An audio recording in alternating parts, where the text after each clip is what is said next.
The focus of our dementia-friendly community project was transport. So we looked at Sydney trains, buses, the police and shops associated with transport.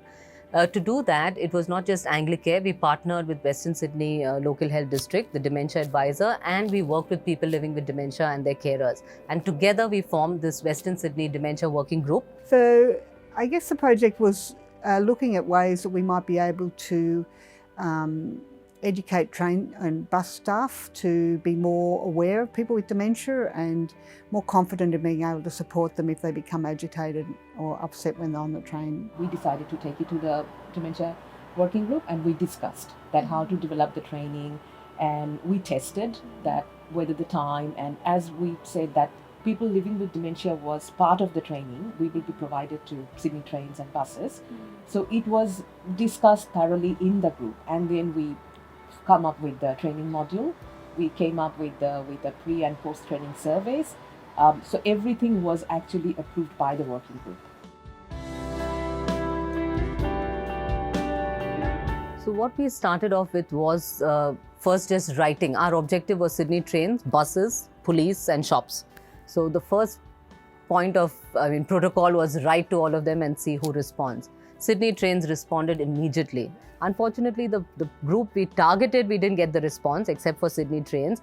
But the other avenues that we explored, it was very positive. It was like people were interested, they wanted to do something. And the team was very motivated. It was like, oh, we need to do something.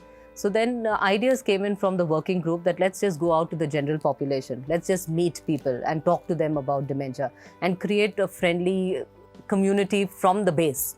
The first challenge was getting people, helping people get the confidence to actually do it. I think that was a very big challenge to begin with.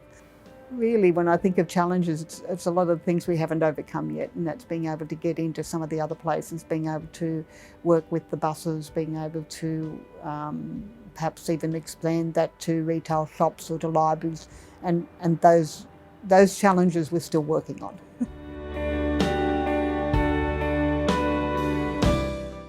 Thus far, I'm still able, faculty-wise, to, if I have to, get myself from home to Toongabbie.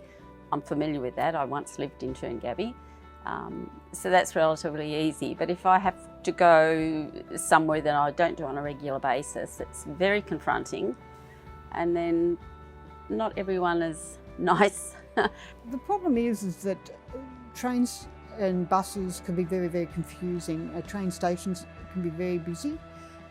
It's not always easy to see signposts or signage to where you want to go. Often things like the toilets are locked on the station, so people have to go searching for them.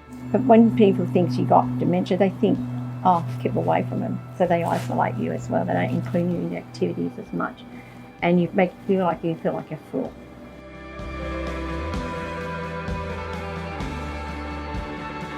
With the Sydney trains, as we got a very good response, some of them wanted a retraining, which we also thought would be good. A realistic time frame would be probably every year. And also there was a proposal from one train station that whether we can develop a video of the training we did, and they can incorporate it in their induction for new staff. We did a pre and a post training. So we checked basic knowledge, basic awareness about dementia and change in attitudes, change in skills that they felt. And all the parameters that we observed saw change. When I said, my name is Donna Lee and I have young onset dementia. And the lady just said, wow, I didn't know you had it because you're too young. And I said, yeah, it doesn't matter whether you're young or you're old or you're middle age, or you could be even, much younger than, I think I was 15.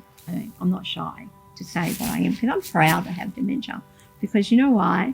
Because I have a purpose in life, and that's to help others to understand what it's like living, even at a young age. When we first started, they were very nervous about doing any talking or presenting anything. And I guess they were a little bit wary about whether anybody would listen to somebody that has a diagnosis of dementia.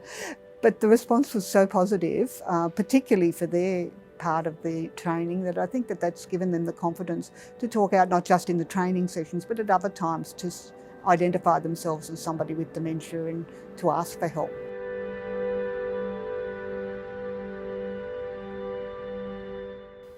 Dream, but be realistic, especially since it's your first one. So I think we over proposed. It was like too much. It was too much. It was looking at 4 different categories of people to be done in a year.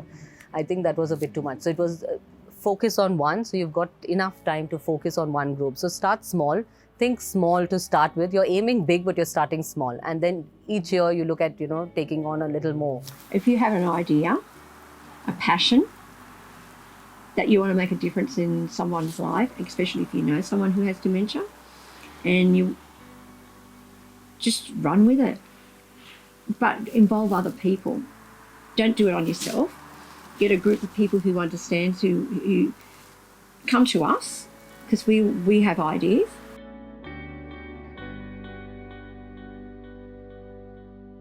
Like most things, if you're going to change something, you've got to ask the people that are actually dealing with it. Awareness, compassion, empathy, and not just putting everybody in the same bucket. If you've met one person with dementia, you've met one person with dementia. There's different varieties, there's different ways it affects people. So I think the signposting is really important, identifying people who are aware of dementia, like some sort of signage in shops for that as well. But I think overall community education is the only thing that's going to really make a lasting difference. We want the community to be well aware. If they see somebody wandering, just don't be scared. Go up and ask.